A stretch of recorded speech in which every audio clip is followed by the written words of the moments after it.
Hello students, आज का जो हमारा टॉपिक है वो है symmetric and skew symmetric matrices. तो सबसे पहले हम सिमेट्रिक मैट्रिक्स पे आते हैं। इसको हमने डिफाइन कैसे किया? A square matrix A is equal to A I J is called a symmetric matrix if A I J is equal to A J I for all I comma J. इसका क्या मतलब है कि मैंने अगर किसी भी स्क्वायर मैट्रिक्स को सिमेट्रिक मैट्रिक्स बोला तो उसके ith रो jth कॉलम का एलिमेंट और jth रो ith कॉलम का एलिमेंट ये आपस में इक्वल होने चाहिए। ठीक है, तभी जाके उसे हम क्या बोलेंगे? सिमेट्रिक मैट्रिक्स बोलेंगे। तो अब यहाँ पे क्या एक क्वेश्चन उठता है कि ये ए आई जे और ये ए जे आई ये क्या है आपस में? ये ऑलरेडी मैंने डिस्कस कर रखा है कि ये एक दूसरे का कंजुगेट एलिमेंट है। मैंने बताया था ना प्रीवियस लेक्चर में कि A23 और A32 ये एक दूसरे का कंजुगेट एलिमेंट है। A34 A43 ये एक दूसरे का कंजुगेट एलिमेंट है। और कंजुगेट एलिमेंट हमें मिलता कैसे है? डायगोनल के अबाउट रिफ्लेक्शन लेके। अगर तुमने डायगोनल को एक प्लेन मिरर एज्यूम करो तो उस डायगोनल के अबाउट तुम डायगोनल के ऊपर जो एलिमेंट है उसका रिफ्लेक्शन लोगे ना, किसी भी एलिमेंट का। मान लो तुमने A32 एलिमेंट का रिफ्लेक्शन लिया डायगोनल के अबाउट, तो तुम्हें क्या मिल जाएगा? A23 का लिया तो A32 मिल जाएगा। अगर तुमने फोर्थ रो थर्ड कॉलम के एलिमेंट का रिफ्लेक्शन लिया डायगोनल के अबाउट तो तुम्हें थर्ड रो फोर्थ कॉलम का एलिमेंट मिल जाएगा। ठीक है, तो अगर जैसे मान लो कि मैंने A13 का रिफ्लेक्शन लिया डायगोनल के अबाउट, मतलब फर्स्ट रो थर्ड कॉलम के एलिमेंट का रिफ्लेक्शन लिया डायगोनल के अबाउट, तो हमें क्या मिल जाएगा? थर्ड रो फर्स्ट कॉलम का एलिमेंट मिल जाएगा।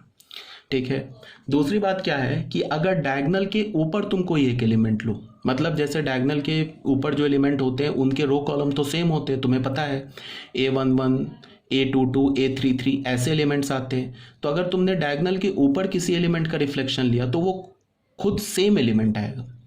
इसका क्या मतलब है कि डायगोनल के ऊपर जो एलिमेंट होते हैं वो खुद अपना ही रिफ्लेक्शन होता है। मतलब A22 का रिफ्लेक्शन क्या होगा? A22। A33 का रिफ्लेक्शन क्या होगा? A33।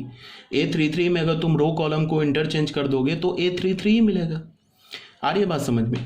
तो एक सिमेट्रिक मैट्रिक्स, किसी स्क्वायर मैट्रिक्स को हम सिमेट्रिक मैट्रिक्स कब बोलेंगे? जब उसके ith रो jth कॉलम का एलिमेंट और jth रो ith कॉलम का एलिमेंट इक्वल हो।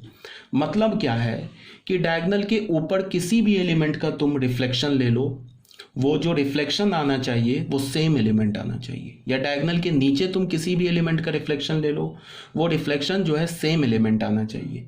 मैं ए मैट्रिक्स के किसी भी एलिमेंट के लिए। ठीक है, डायगोनल के ऊपर जो एलिमेंट होगा वो तो खुद ही अपना रिफ्लेक्शन होगा। डायगोनल के नीचे के एलिमेंट का रिफ्लेक्शन लो अगर डायगोनल के अबाउट तो सेम आना चाहिए। डायगोनल के ऊपर के एलिमेंट का रिफ्लेक्शन लो डायगोनल के अबाउट तो सेम आना चाहिए। सपोज डैट मान लो सेकेंड रो थर्ड कॉलम पर एलिमेंट है 1 या 2 है, सेकेंड रो थर्ड कॉलम पे एलिमेंट, तो थर्ड रो सेकेंड कॉलम पर भी जो एलिमेंट आना चाहिए वो भी 2 ही आना चाहिए। ठीक है, अगर ऐसा है मैट्रिक्स के किसी भी एलिमेंट के लिए तो उस मैट्रिक्स को हम सिमेट्रिक मैट्रिक्स बोलेंगे। क्लियर है बात? अब आ जाओ यहाँ पे हमने क्या बोला? सिमेट्रिक मैट्रिक्स क्या होता है? ith रो jth कॉलम का element is equal to jth row ith column का एलिमेंट। ये बात यहाँ पे लिखा हुआ है। अब तुम ऐसे बताओ ये ith रो jth कॉलम का एलिमेंट क्या है? ये तो मैट्रिक्स ए का जनरल एलिमेंट है, तो इसको मैं क्या लिख सकता हूँ? Element of matrix A belong to ith row jth column. अब ये बताओ कि जो ये AJI है ये क्या है? ये ए ट्रांसपोज के ith रो jth कॉलम का एलिमेंट है। ये होता है ना, ट्रांसपोज की प्रॉपर्टी होती है ना। अगर मान लो मैंने ए ट्रांसपोज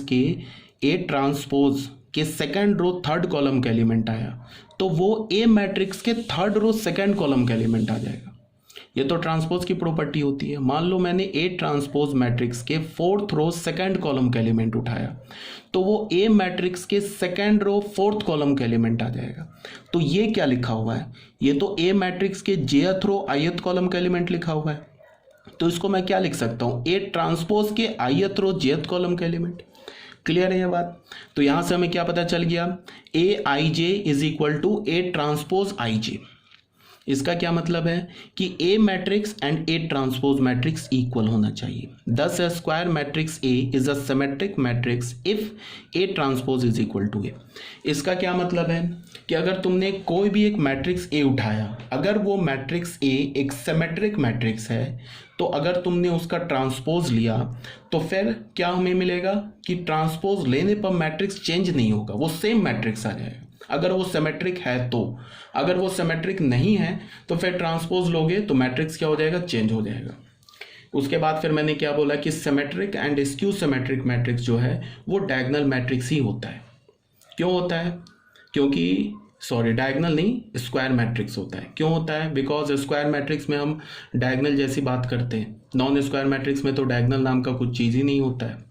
तो हमारा जो मेन है symmetric and skew symmetric matrix, इसका कंसेप्ट क्या है, डायगोनल के थ्रू ही आता है। तो डायगोनल किस में होता है? स्क्वायर मैट्रिक्स में होता है। तो square matrix and skew symmetric matrix and skew symmetric matrix are always a square matrix. ठीक है, अब एक काम करते हैं, यहाँ पे हम लोग कुछ एग्जांपल्स ले लेते हैं, देख लेते हैं इसको इन जनरल अच्छे से समझने के लिए।